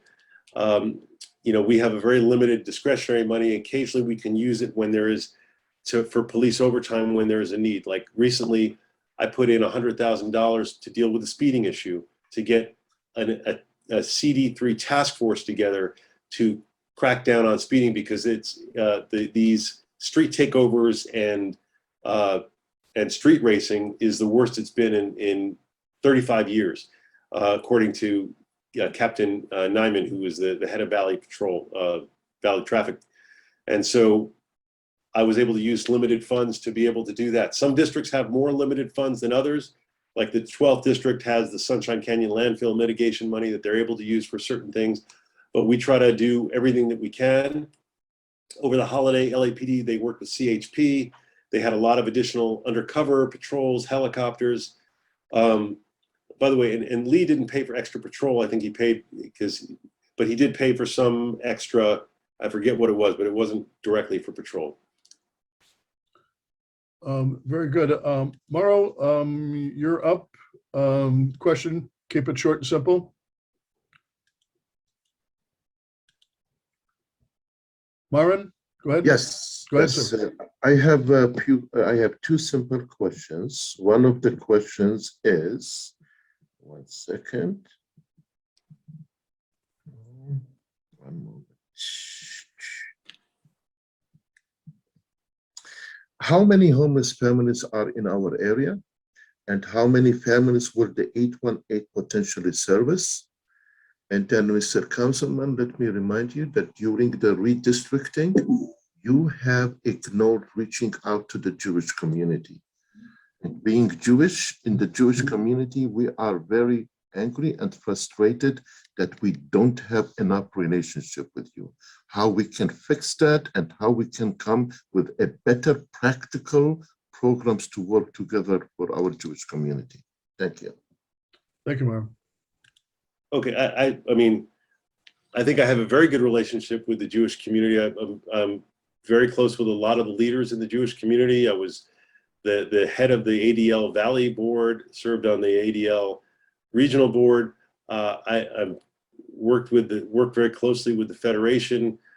So I mean, I'm generally the go-to person in the council on most Jewish issues. So I don't know where that's coming from, honestly. But if there's a particular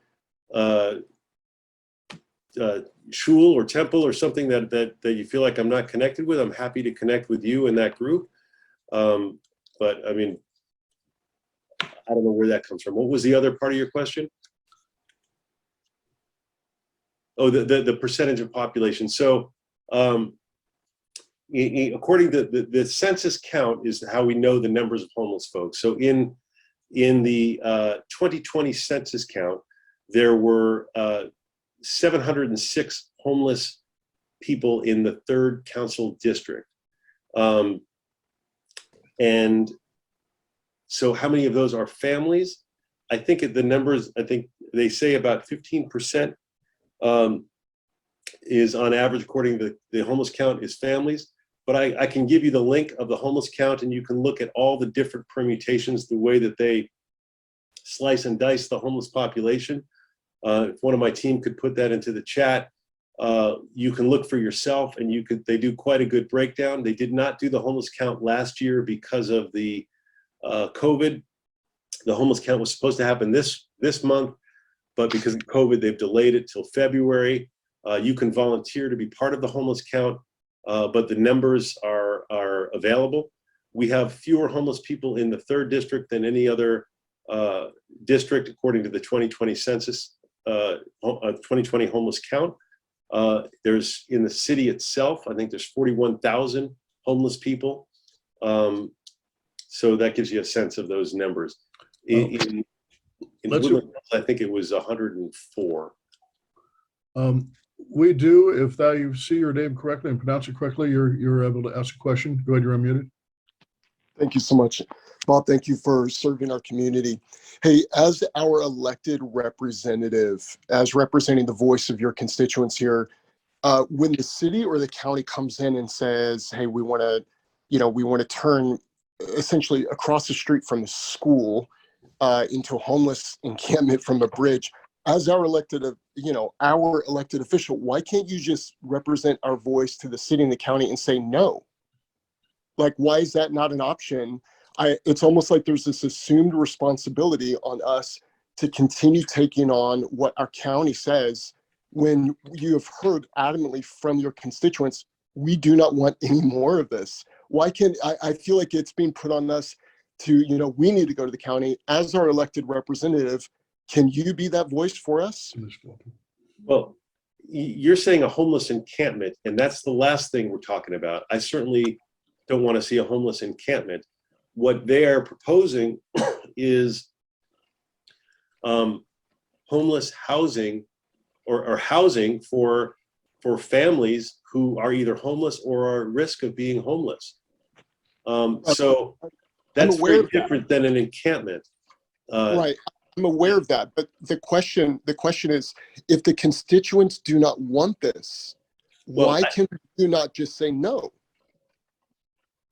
Well, we need to have interventions for homelessness for a number of reasons, for legal reasons and for moral reasons. Not to mention the lawsuit that we're under, the multiple lawsuits, but even the Judge Carter lawsuit.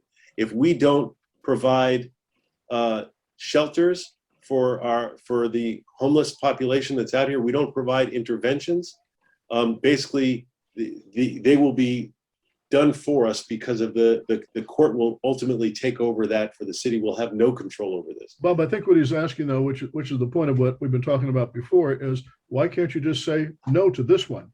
Because it isn't a location that's not particularly desirable because it's across the street from the school. It doesn't mean we're not going to have one someplace, so there's not a better place for it.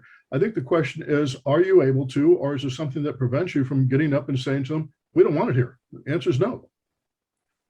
Well, I'm going to try to work with this. I think that this could be, I want to hear about more of it. I want to know the details about it. I don't want to just have a knee-jerk reaction and say no to things. We need to say yes to things. And I've come to this group many times saying, where should we put interventions in Woodland Hills? We're under a lawsuit with the county. We have a roadmap requirement with beds. We have to find locations. This is a location, is private property. We don't get to, even if I wanted to stop it, I don't get to say no. But honestly, I don't want to just say no. I want to see interventions in this city and in every community in my district. And I've been very clear about that from the beginning. We've put in my district an intervention in every other community. We have one in, multiple ones in Canoga Park, Winnetka, Reseda, and Tarzana. We need to have something in Woodland Hills. All right, let's see how this develops as time goes on and the information begins to develop on it. Susan, I've unmuted you. You can go ahead and ask a question. Keep it short and simple. It's getting late. I sure will. Thank you so much. You mentioned that bridge homes were successful when in actuality, El Pueblo, Schrader, Selma, Venice, each one of those are glaring examples of the failure of the city to keep their promises to the communities that accepted homeless housing. Just today, Hollywood High School, which is about 2 blocks from the Selma housing project, was placed on lockdown while a transient barricaded himself in his tent with what was believed to be a gun. Sheriff Villanueva made a statement today that said, we're currently living in an open air asylum, which I think most of us on here would agree with. So my question, I have 2 questions, is one, why are you asking this community to accept another high risk failed housing model to address a mental health and addiction crisis? And enforcement of 4118 is not contingent upon building housing. So if you're committing to enforcement of 4118, specifically in that area, why are you not doing so now? So I don't understand the second part of your question. What? So you've made it a point to say that you are going to enforce 4118 in that area, right? And so, but 4118 is not contingent upon building homeless housing. One of the specifications in there was, sensitive sites such as schools, parks, public spaces. It's already a school. So if you're committing to enforcing. But I think that you may have a slight misunderstanding of how 4118 works. It doesn't provide an automatic buffer zone around schools. I understand that you have to submit the address and then it's voted on by the board. Schools are eligible, but you have to get each site by resolution. And I do understand that. And it's very limited. So ultimately, we'll get sites around schools, but for starters, the places that we started in the 3rd district are the underpasses and the intervention sites. Those are the only places that are currently, we have the ability to do 4118 enforcement. And if this becomes an intervention site, then that will enable us to have a 1,000-foot buffer around it. None of the schools in the district are currently 4118 sites. And it's, I can't just put every school and every sensitive site in the district automatically as a 4118. it's not going to pass. You've got to, it's a slower process than that. And we have to first show that we can even do it in the sites that we have it. So that's why I was saying as an intervention, it would enable that much faster than waiting for school. Even with the school, there's a whole criteria of how that becomes a 4118 site. Thank you for your question, I guess, Susan. If we did all the schools, we'd be sued immediately in the whole, so on the first part, I'm sorry. dynamic. So on the first part of my question, though, you're still, you're still asking this community to accept a failed model of housing to address a mental health and addiction crisis. And while I understand that you're saying that, schools, you have to submit each address, but why would you not submit the school as an address immediately before you even entertain bringing a homeless housing project to that area? Well, I'm not, as I said, I didn't bring this project to the area. This is something that the county is putting forward. It's private property. They're doing it in conjunction with Hope of the Valley. Now, in terms of, if we just put all the schools off limits, we'd be sued immediately. We're trying to do the 4118 in a way that will pass legal muster and that will allow us to do some basic enforcement. You cannot put the site in advance of a location. If that location becomes a location, then I would immediately make it a 4118 site. I can't do that preemptively, if that's what you're asking. Susan, thank you for your question. Dennis, I see you've got a question from our board member. We're just going to take a couple more, Bob. It's getting late. We deeply appreciate your time here. Dennis, go ahead. Yeah, so it's related to 4118. I'm listening tonight and I'm hearing that we don't have enough mental health programs. We don't have drug rehab programs.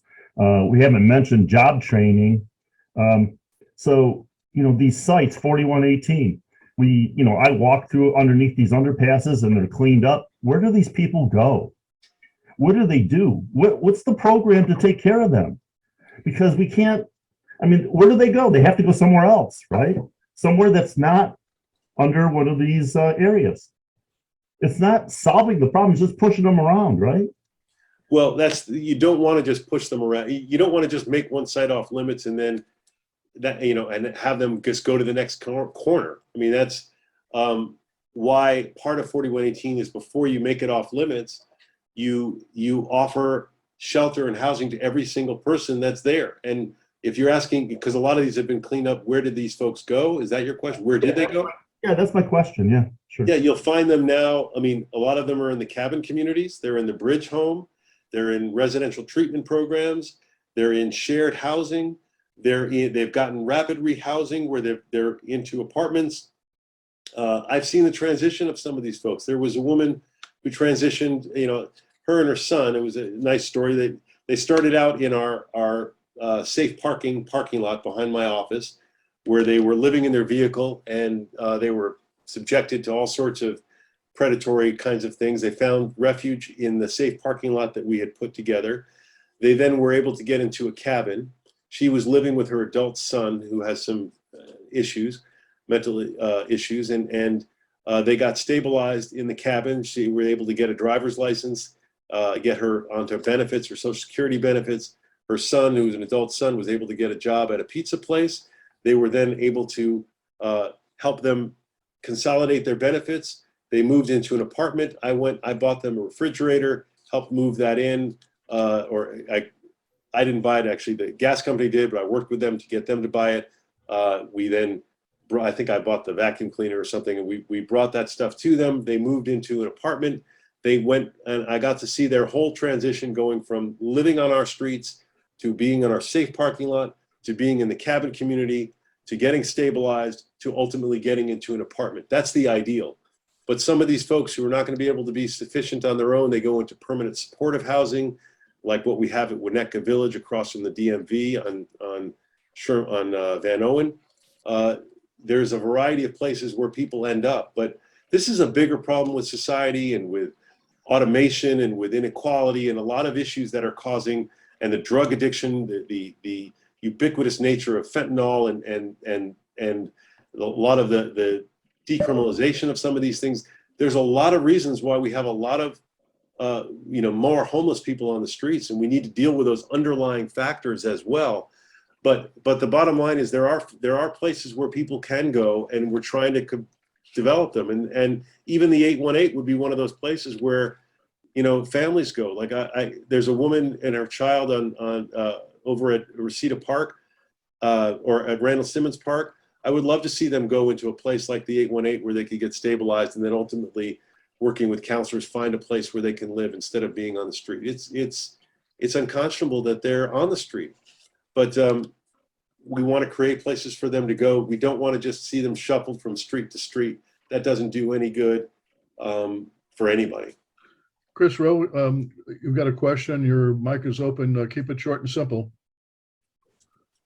Council member, I have only seen the West Hills map for the homeless count. I volunteered my husband and I to be partners to do the count. I would like to know if you have copies of all CD3 maps for the homeless count, because I would like the Woodland Hills community to be aware that, for example, the map that I have for West Hills, it overlaps part of Woodland Hills and Canoga Park. And so they're expecting West Hills to count, say, for example, south of Victory in Woodland Hills, or some of them it's because we have split census tracts, but they have one major West Hills census tract being counted by Canoga Park. I have been writing, I actually have a CPRA into LASA about a number of these issues. I would like the homeless count to be as contactless as possible. But I also, since you have so many people here, would really like to encourage people to volunteer to do the count, because, for example, in West Hills, they need 60 volunteers. Chris, and I believe there's only a come to a question. Come to a question. My now. question is, do you have the maps, council member, and can you get those maps to show them to us and show us how the areas are being divided? So, for example, Okay, Chris, That's it. Let's hold on. Chris, Councilman, it's also got, my wife just asked me the question, how many homeless families do we have in the Woodland Hills area? And how many can be housed over there at the 818? So, all right, couple different questions. So for Chris's question, I think you're talking about how LASA is breaking up their homeless count numbers, and we certainly, I know you've talked to Jenny, you can work with her, and she's the point person for that, to try to get them to square it away. Last time they had some wackiness with the maps that led to, I think, an overcount in the 3rd district. So you're right that the way that they do those maps is very important, and it reflects ultimately on how those numbers come out with the census count.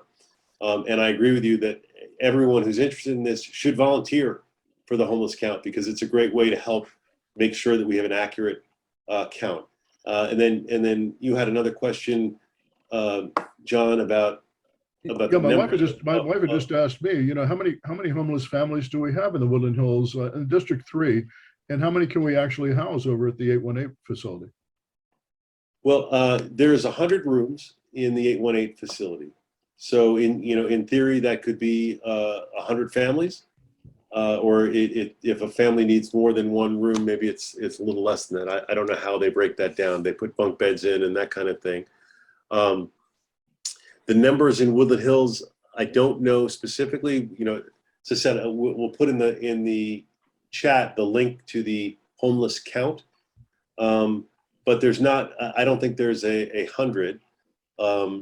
And how you define that is also, there are a lot of folks who are about to fall into homelessness that get helped by some of these facilities, where they're falling into homelessness, and LASA or someone else will, instead of them going on the street, they end up going to one of these places. So, but there's a lot more need in Woodland Hills than you might think of. I mean, you go to the Prince of Peace Church when they do their food bank, there's a lot of food insecure families in this area. I think technically, according to the LASA count, my staff was telling me there's 104 family members, according to the LASA data, that are theoretically in Woodland Hills. I don't know what that means. We can get back to you on. All right, I appreciate that. We got one more And question. the other thing is when the eviction moratorium ends, which is, I'm very worried about a lot of families falling into homelessness when that ends. It may be the case to it. Leor, you have one more question. This is probably the last question for the evening, unless the board's got some others. Your mic is open. Go ahead by making a question and keep it short. We're running late. Okay, thank you. So my question is, how are you going to protect the children that will be subject to seeing these homeless families that we don't even know how many are there? How are you going to protect these children, and how can we as a community say no? What is our recourse? So everybody on the chat is saying we're opposing. There are, I think, about over 200 people on here. And we very much like to know, what is the next step? How can we stop this from happening? Thank you, Laura. You want to protect people from seeing homeless families? I don't understand that. I don't understand the basis of that question. You want to protect children from seeing families? No, we want to protect children from seeing drug users, unfortunately, mental issues. We want to protect them from sex offenders.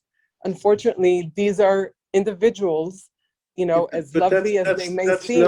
That's not what this, as I understand it, that's not what they're trying to put in this facility. That it's facility for homeless families. It's not. Yes, but how many homeless families are there on the streets? We don't even know. I haven't even seen one and I've lived in this area for many years. Well, so it's just unfortunate that you're trying to bring homeless families from other areas to Woodland Hills. That's exactly what's going to happen. Let's let him answer, Leora. Thank you. So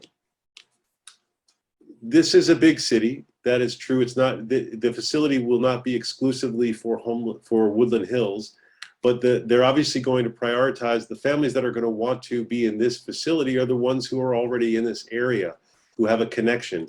If you have a kid who's going to school in in South Central, he's probably not. You're probably not going to want to move your family out to Woodland Hills. But that doesn't mean you cannot exclude folks from other parts of the city. That is a facility that is going to serve families in need. This is not meant to have drug addicts and those kinds of things. That doesn't mean that there won't be families who have issues like that. There are families in our neighborhoods now who have issues like that. But rather than having people who are on the streets, you want to have people behind, indoors and with a service provider so that they can get help and ultimately get better and get off the streets. So, the bottom line is I don't want to conflate. People talk about, oh, you're moving an encampment. Someone said earlier, you're saying people are going to be subjected to having, sex offenders. I'm sure they're not going to allow sex offenders to be at this facility. They don't allow sex offenders to be at any facility that's near a school, but certainly not one that's serving families. There are already people on the streets who are doing some of the things that you're talking about, and the whole goal is to get them off the streets. That's been my goal all along, is to try to get people off the streets, to get them to deal with our homeless crisis that we have. Woodland Hills is no exception. We need to do it everywhere in the city. And, in some ways, having a family facility is kind of the best world that you can have in terms of a homeless intervention in many respects. Well, Councilman, we really want to thank you for spending your time with us tonight. It's you're above and beyond at this particular point with some questions that are very detailed and exhausting. But we thank you for being there and being open with us and able to come to us and take on some of these tough questions that are there. And I think there's been a lot of people that are confused, and a lot of people who are upset, and a lot of people who want their community back in a lot of ways. They want to go back to where things were, and we're trying to find ways of being able to do that. And that makes things kind of tough, I think, from certainly from your office and also from our organization too, to try to make sure that we're able to accomplish those things. But we want to also let those people who've been watching and listening that if you think that we're doing something that's good here from the Woodland Hills Homeowners Organization, please join us. Go over to the WHHO.com site and you'll find a PayPal there to join up with us. It's $25 for the family per year. We need that extra assistance and help because we get you guys provide input back to us as to what we need to be doing and how we can help with the community too. So, Councilman, we want to thank you truly for the time. Can I say a closing word of gratitude? First off, I'm grateful for the time that you've given me here today. You've been very generous with your time. And I appreciate the opportunity to be able to speak with all of you as I've done many times in the past. Look forward to continuing to do that. But this doesn't need to be the only place of our dialogue. Please contact me at the office.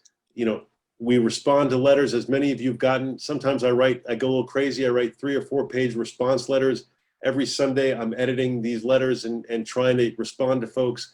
Work with me and my team. This can be a continual dialogue and a process.